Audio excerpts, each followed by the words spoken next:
almost February. Let's see how the UK dividend portfolio has been performing.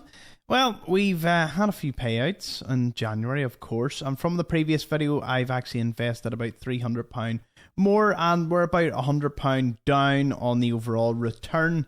It was over 400 in the last video, but we've dropped to 366. But that's not a problem for a dividend portfolio. Listen, price fluctuations can be both a gift and a curse, and I just see them as it is what it is. As long as you're pound cost averaging into it, at least for my own strategy, things will be a-okay. So we must update the goal actually after passing that.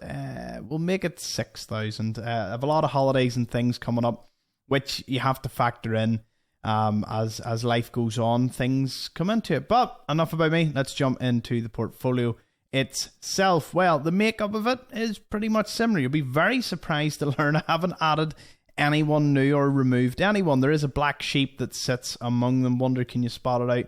It is IDS. It's Royal Mail, of course. Not haven't cut their dividend completely. They are just sitting there, and I'm not too sure what. Well, no, I have an idea of what to do with them. My thoughts are, I bought them at one of the lowest prices in the last year almost, and I think they will definitely make a recovery once it strikes and everything kind of gets resolved in whatever manner that may look.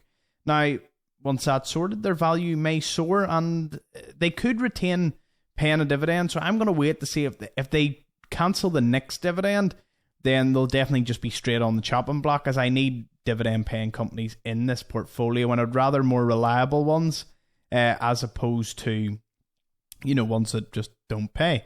Let's have a wee look at what I've been buying. I bought Airtel Africa. No surprise there, 50 shares.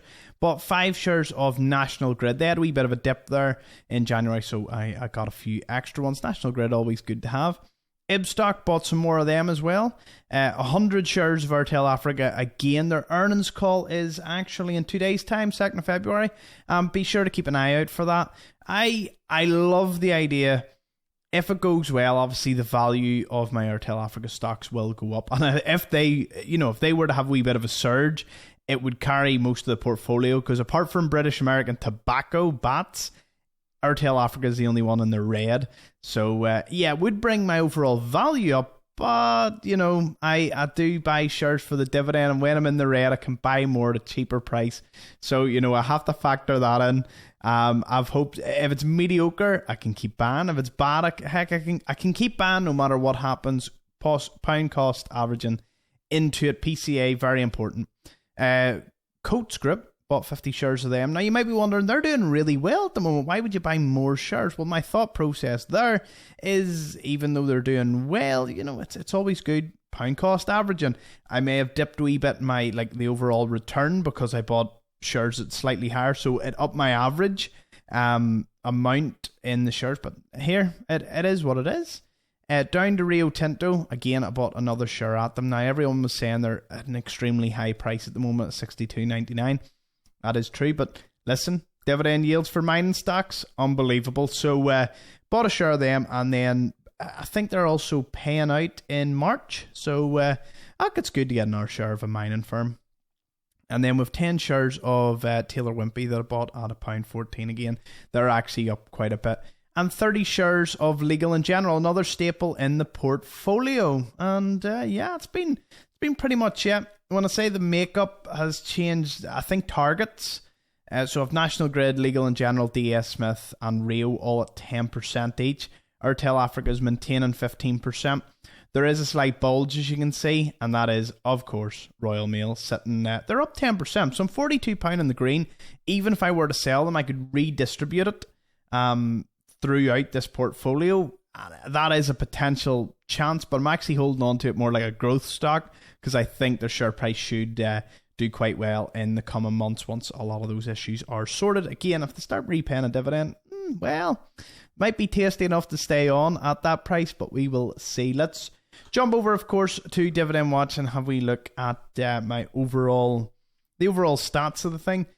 Annual dividend income is now £288. That's pretty good. Dividend yield averaging 5.47%. Again, pretty nice. Nothing over the top of 14 holdings. Again, I was pretty happy to keep that number down.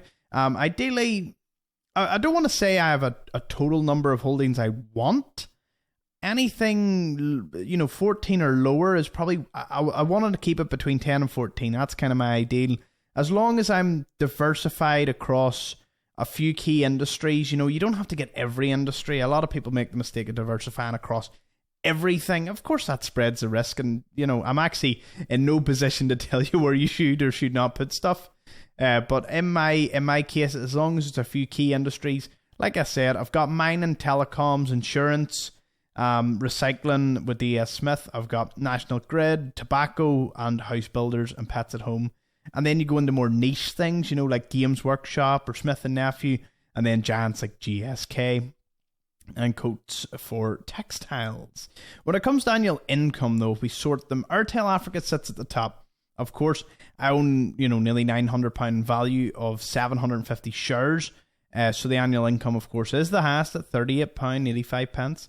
Second place is Legal & General. Third is Rio Tinto. Fourth is, in fact, DS Smith, who I think I got the payout today. I think I made about £8, and it hasn't been paid yet, so I'll be exciting to see. Royal Mail, yeah, 26, I wish. National Grid and British Tobacco sort of sit in those respective places, and it trickles down. The lowest, of course, being Coates Group and GSK. Both of them mainly not so much because of the yield, but because I just don't own as much as other stocks. But yeah, let's have a wee look at the dividend calendar. So, Games Workshop, I'm getting about £3.90. That's pretty good. British American Tobacco, I think it's closer to about £4.50. I bought one of the shares, or two of the shares, after the ex-dividend date. March, though, is looking extra spicy with IB stock paying out £4.95. We have, we can cross Royal Mail out. Legal & General £10 and Rio Tinto £13.30. And an interesting fact about the DS Smith payout, whilst it's about £7.80, that can technically buy me 3 more shares of DS Smith if I was to use that payout solely for their shares. And some people do that, of course, and that is where you get the snowball effect really rolling down the hill when you think about it. If you reinvest, all my dividends will be reinvested, of course. I will be reinvesting them myself where I see dips and whatnot. So it will be a little different, but yeah, it's exciting times. Also, I have a new series that will be coming out very soon, and it will essentially be my entire portfolio, like my entire everything. So my UK portfolio, US one, I'll be discussing my Cineworld, my Tesla. I'll be discussing also my crypto, my bonds as well. So everything, you'll be getting to know me a wee bit better through the video. I'll be talking to you where I started my journey and, sources of income and just, complete transparency across the board. I believe I will be maintaining these wee updates for the UK one because I know a lot of you follow specifically for it, and, I'm here to cater. So if you want wee quick updates like this, by all means, I'll continue the series. Let me know what you think in the comments. As always, thank you. And be sure to join the Discord if you haven't already. We're just past 50 members, and it's good crack. We talk about dividends, talk about stocks, gaming, whatever you want in the channel. There's all different channels on the server, and you can post pics of dividends. Gives a wee bit of motivation to everyone. And obviously you learn a lot through listening to people's stories and what they've been buying, and yeah, it's great. So thanks to the community and everyone there, and I will catch us all in the next one. Bye-bye.